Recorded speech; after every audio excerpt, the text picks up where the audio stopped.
From Fox 8 Sports, you're listening to Fox 8 Overtime. From the Fox 8 studios in New Orleans, this is the Fox 8 Overtime podcast. I'm Vasilios, and across from me is Sean Fazan. We're back with this audio-style podcast, and we got some Saints talk today. What's up, Sean? What's up? So, what is the topic at hand? Our buddy Jeff Duncan. Oh, he does it again, doesn't he? He does, man, every time. Jeff Duncan comes through with a column on Sunday, and the New Orleans/NFL world is buzzing about the suggestion, if you will, that the Saints should strongly consider Sean Payton if he would indeed want to return to New Orleans. Now, in full disclosure, Jeff and I have been friends for a long time. Jeff and I have worked together for a long time. Jeff and all of us have worked together for a long time. And he told us earlier in the week he was writing a column about it. I don't want to get too far into our conversations, but basically he knew the ramifications for writing it, and he obviously knew it would create quite a buzz, which it did. And everything he told us he was going to bring up from people he spoke with, he brought up in the column and laid it out. I guess from a writer's standpoint and from a persuasive standpoint, quite effectively. When you talk about what he was suggesting, I don't have the column in front of me, but based off what he told us and what I read, it was basically, Sean Payton wouldn't say necessarily rule out a return to New Orleans. And if that is indeed the case, the Saints should strongly consider doing whatever possible to bring Sean Payton back to the New Orleans Saints. As you might imagine, the local viewing audience especially, and that's who I care about at this point because this is a local podcast, it's all they've been talking about.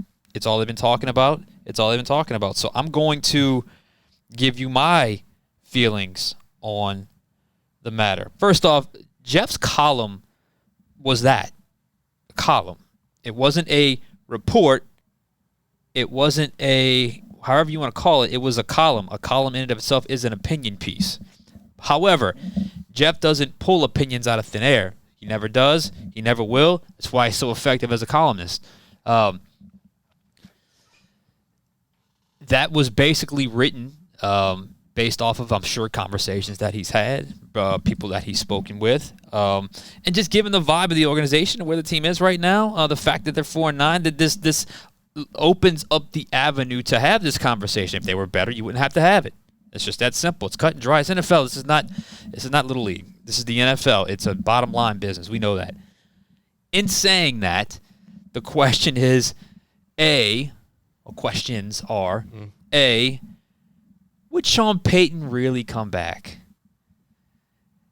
I'm not so sure. I'm just not so sure. I say it's an option for Sean, not a desire for Sean. And there's so many reasons for that.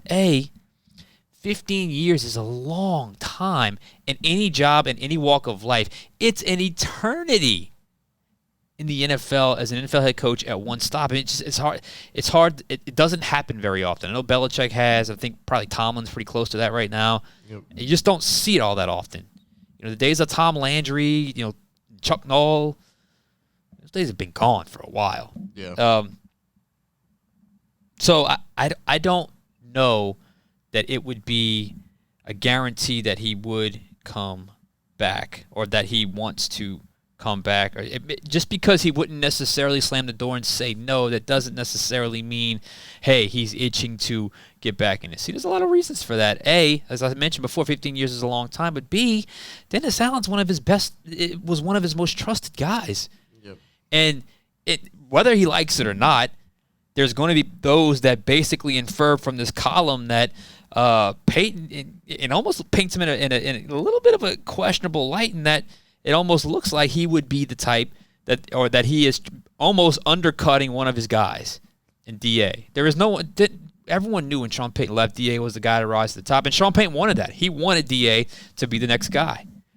So that's one.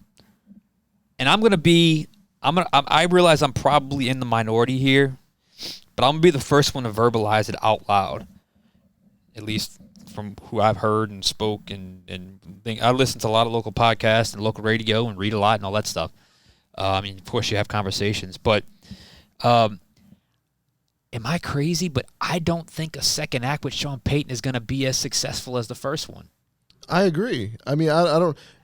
My thought about it, just a quick thought, is the team isn't necessarily. It's actually probably worse than where he left it. So, and they still don't have a first round pick this coming year. I'm so glad you said that worse where he left it because I'm going to get to that. Okay. Sorry. No, because it's going to lead me into my next point. But A, he's older now. B, he's been here. Okay. C, he wouldn't be here as long as the first go around anyway. He's not going to be here another 15 years. D, he almost left. He has flirted with other jobs like 6 times during his tenure here. 2015 was the biggest. It was the one we all were like, okay, this is real. Colts were in the mix. I remember the 49ers could possibly have been in the mix. I think the Colts was ultimately the one he wanted. Didn't happen. Came back. Whatever. Then there was the, depending on what you read, there was some Cowboys flirtation at some point. That's always been in the background. And then, of course, the obvious one last year was, as we know, there was at least some kind of conversation somewhere with the Miami Dolphins. So my point is, while he was here for a long time, it wasn't like he didn't have his eye on possibly other options while he was with the New Orleans Saints. So that's one thing. It's okay, bring back, come back, but how soon are you playing the game of, is he coming back? Is he coming back again? Is he leaving again? Is he going to come back next season? Is he coming? I think that's a very real possibility that if that were to happen, that you'd be playing that game almost every year. Yep. Almost every year. You got to let go at some point, man. That's another thing. It's like, are we just chasing ghosts with this organization? The burning desire to hold on to an era that is probably over. That's what it feels like to me. Let's just hold on for, maybe we can get it back, maybe not. It just this whole let's just hold on to the glory years thing. It kind of feels that way. And look, to be fair, Sean Payton has never come out and said he wants to return to New Orleans. I'm not going to speak for Jeff and his sources, but he was not quoted. Sean Payton was not quoted in that article. Again, it was a column. It was an opinion. And then that leads me to what bothers me about the Sean Payton love affair. And I understand with Dennis Allen, it's so bad so quickly. But man, Sean Payton played a bigger role in this situation than people want to see. They don't want to see it. We had a topic on our show last night. Who do you blame for the Saints quarterback situation? Mickey Loomis, Sean Payton, or Drew Brees? First off, I told Garland, I said, you're clueless if you think it's Drew Brees, because he said Drew Brees. He should have left after, I guess, would have been 2019. I said that entire organization when Sean was here did everything Sean wanted to do at all times. At all times. With the news of Michael Thomas's season-ending dislocated second toe injury that is now taken over and is now sending the fan base into a frenzy. The organization, who knows where they stand, but there are a lot of things to unpack, as there typically are with these type of scenarios. And I wanted to really come on because I wanted to just kind of sort through each and every one. First and foremost is just there's a fact and there's a fiction component going on out there, because when I hit the social media wavelength yesterday and posted the news of Michael Thomas's season-ending situation, I was bombarded with comments, with theories, with opinions, more opinions, and even more opinions. So let me just separate fact from fiction in the situation, okay? Fiction. Michael Thomas has no vendetta against the organization. That's fiction. Michael Thomas is not soft. That's fiction. Michael Thomas is not upset over the quarterback situation. Fiction. These are the things that are getting thrown at me, okay? Michael Thomas stopped playing after he got paid. Fiction. Fact.